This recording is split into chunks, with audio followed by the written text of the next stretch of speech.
ओवैसी को इस बात बड़े अच्छे तरीके से समझा देना चाहता हूँ कि वो जो मुस्लिम और हिंदू समाज के बीच में नफरत पैदा करने का काम कर रहे हैं वो ज़्यादा दिन चलने वाला नहीं है।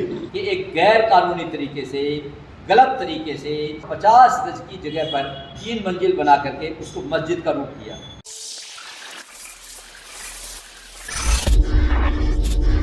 रोल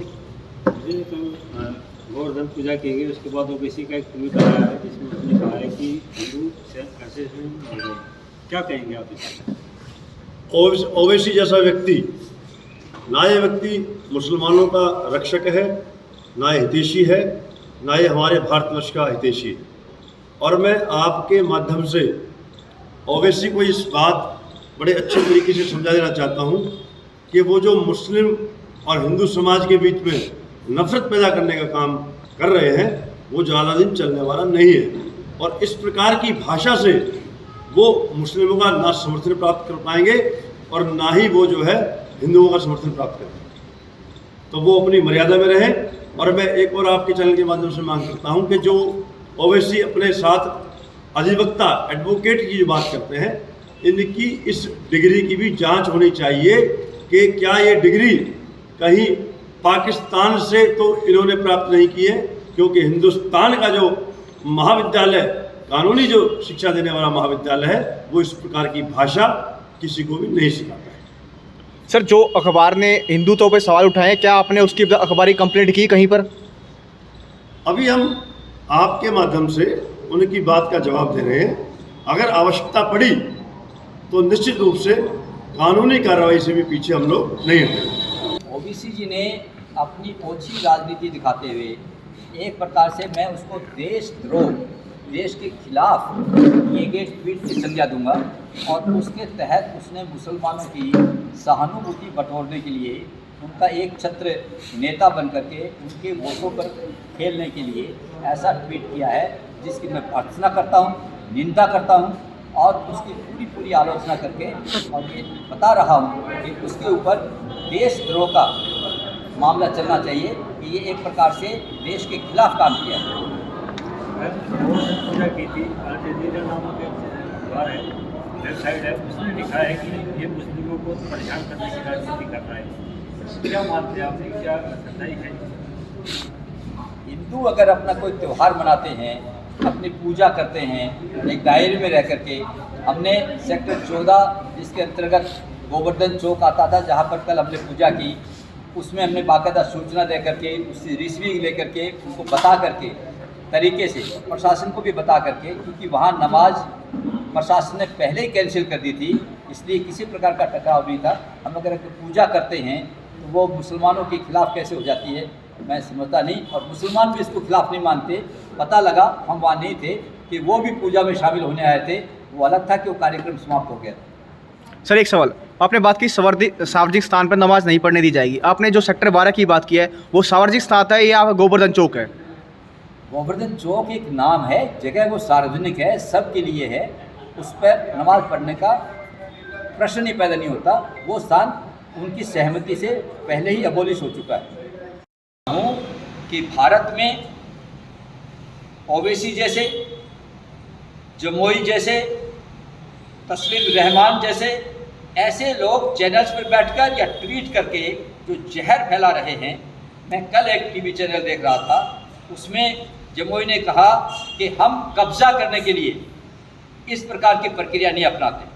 हमारा ये आरोप है, ये हमारा डर है, ये भय है कि दिल्ली की तरह से, जैसे दिल्ली में 123 स्थानों पर केवल नमाज पढ़ते पढ़ते आज ये पूरी तरह से काबिज हो गए। उन्होंने ईदगाह बना ली, राष्ट्रपति भवन के अंदर ये तमाशा उन्होंने किया हुआ है, उन्होंने मस्जिदें बना ली, मजारें बना ली और उस पर कब्जा वर्तमान भारत सरकार, जो राष्ट्रवादी सरकार जिसको कहा जाता है, वह भी उनको बेदखल करने में नाकाम है। तो इस प्रकार से इनका केवल नमाज अदा करना, खुदा को याद करना, उसके लिए तो बहुत जगह हो सकती हैं, अपने घर हो सकते हैं, इनकी अपनी जगह हो सकती है, इनके अपने प्लॉट्स हो सकते हैं, लेकिन ये एक प्रकार का कब्जा जिहाद भी है जो भूतकाल में है, हुआ है। उसी के डर से हम ये भय व्यक्त कर रहे हैं। लेकिन हिंदू जागरूक है, हिंदू अब यहाँ का संगठित है और प्रहरी की तरह से काम कर रहा है, इसलिए ऐसा नहीं होने देंगे। क्यों? क्योंकि गैर कानूनी है। क्यों छोड़ दोगे? क्योंकि अधिकृत सूची नहीं है। तो कहा कि हम हाथ जोड़कर हिंदू भाइयों से ये निवेदन करते हैं कि हमारी शीतला कॉलोनी में 3 साल से हमारी एक मस्जिद को सील किया हुआ है, हमारी कृपया वो मस्जिद खुलवा दीजिए। डिप्टी कमिश्नर साहब को इसकी जानकारी नहीं थी, वे नए थे।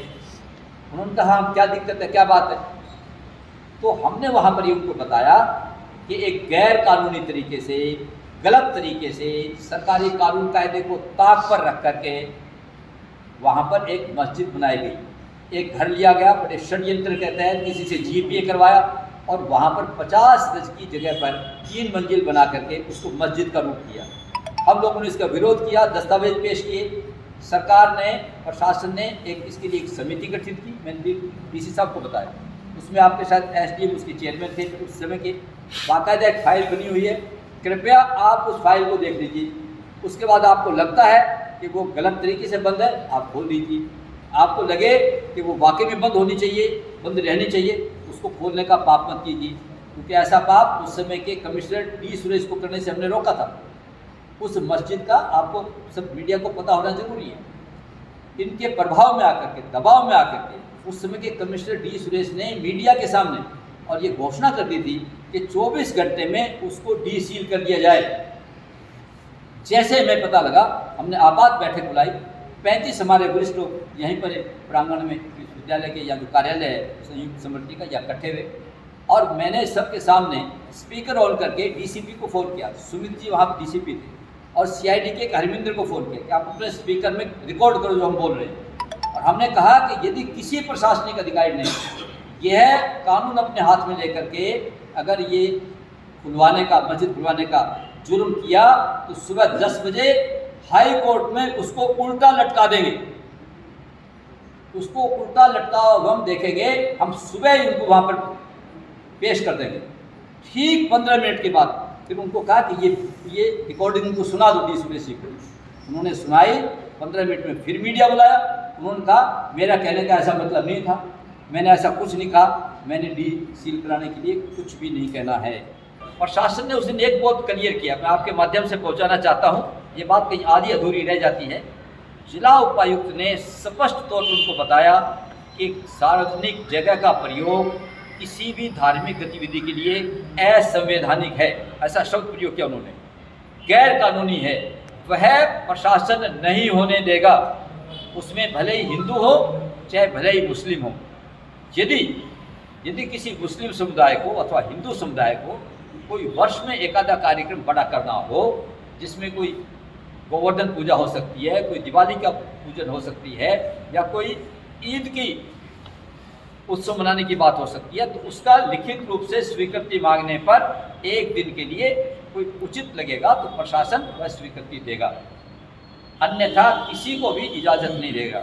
जब प्रशासन ने सीधा रुख अपना स्पष्ट कर दिया, जो बहुत दिन का उन्होंने अपना मौन तोड़ा, जिसके कारण से बार बार कह रहे थे कि ये झूठी और फरेब और गुमराह करने वाली सूची है, प्रशासन इस पर मौन साधे बैठा था।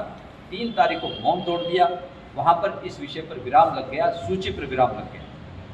और इतना ही नहीं, वहाँ पर यह तय हुआ कि 37 स्थान अब रिड्यूस कैसे होंगे। तो उन्होंने कहा कि 20 स्थान हमें केवल अगली नमाज जो कल 5 तारीख को थी हमें दे दी जाए, और इसके बाद हम धीरे धीरे करके अपने स्थानों को कम करते जाएंगे, अपनी व्यवस्था करते जाएंगे। एक बात उन्होंने अवश्य उस बैठक में कही थी कि हमारे कुछ मस्जिदें, जिसकी संख्या लगभग 19 उन्होंने बताई, जो हमारी हैं, जिनको हम अपना मानते हैं, लेकिन उन पर कुछ लोग काबिज हैं, किसी का कब्जा किया हुआ। प्रशासन ने कहा ये कब्जा इस तरह से छूटता नहीं है, हम इसकी आज ही यानी 3 तारीख को ही जांच करा लेंगे, उनका स्टेटस पता कर लेंगे। हम हिंदू संगठनों ने भी ये पेशकश की कि यदि ऐसे ही बेवजह से मस्जिद पर किसी ने कब्जा कर रखा है तो उसमें हम भी आपका साथ देंगे, लेकिन आपके पास यदि कागज़ है, उसकी मलकियत है, आप जायज़ हैं, तो आप अदालत में जाएंगे तो इस अदालती कार्रवाई के तहत आपको न्याय मिलेगा, यदि आप न्याय के पात्र होंगे। प्रशासन ने भी कहा कि चुटकी में हम किसी का कब्जा खाली नहीं करा सकते, उसके लिए एक निर्धारित प्रक्रिया को अपनाना होगा। देखो, ये संघर्ष समिति जो 3 तारीख को जो बैठक हुई थी डीसी ऑफिस में, उसमें हिंदू प्रतिनिधि भी थे, मोमडन प्रतिनिधि थे और प्रशासन के भी थे। उसमें जो हिंदू प्रतिनिधियों की तरफ से था कि 37 जगह जो आपने अलॉटेड बताई है, जो बार बार ये कहते हो ये अलॉट हुई है, उस पर ये फैसला था। प्रशासन ने भी ये माना कि ये अलॉटेड नहीं थी और मुसलमानों ने भी ये माना था ये अलॉटेड नहीं थी, ये झूठ था, फ्रेब था, धोखा था।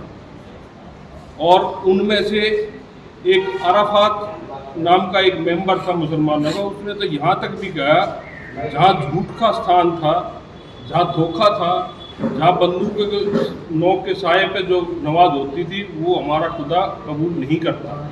ये अगर ये ऐसी बात थी तो हमें धोखे में रखा गया, मुसलमान नेताओं की तरफ से हमें धोखा दिया गया, ये बिल्कुल गलत था। ये स्पष्ट उसने कहा और दोनों ने, प्रशासन ने भी, मोमडन ने भी, ये बिल्कुल माना कि भाई अब तक ये बिल्कुल जो धोखे की वो थी, कोई हमने वो नहीं दे रखी। अब समिति जो बनाई गई है वो किस तरह से चिन्हित करेगी कि ये नमाज कहाँ पढ़े और किस तरह से करें?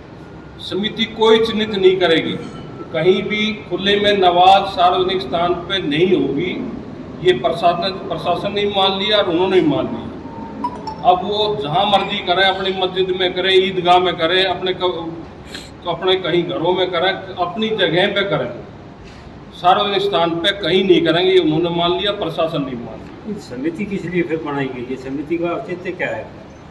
समिति का औचित्य यही है कि समिति खुले में नमाज उसमें पर सार्वजनिक स्थान पर नहीं होने देगी। सर, 1 महीने का जो आपने समय दिया है, उसके बाद भी अगर नमाज पढ़ी जाती है तो क्या प्लान होगा? 1 महीने के बाद हम उसका विरोध करेंगे, कहीं होने ही नहीं देंगे। अगर फिर भी अगर करते हैं तो इस तरह दिशा में ज्ञापन दिया गया, कहा है कि 1 महीने का, तो वो तो करने को तो ओबीसी ने 15 मिनट मांगे थे, 15 मिनट अपनी पोज हटा दो। हमारा देखो, वो 15 मिनट नवाज ही कह रहा है 15 मिनट में नमाज हमारी होती, उसमें क्या दिक्कत है?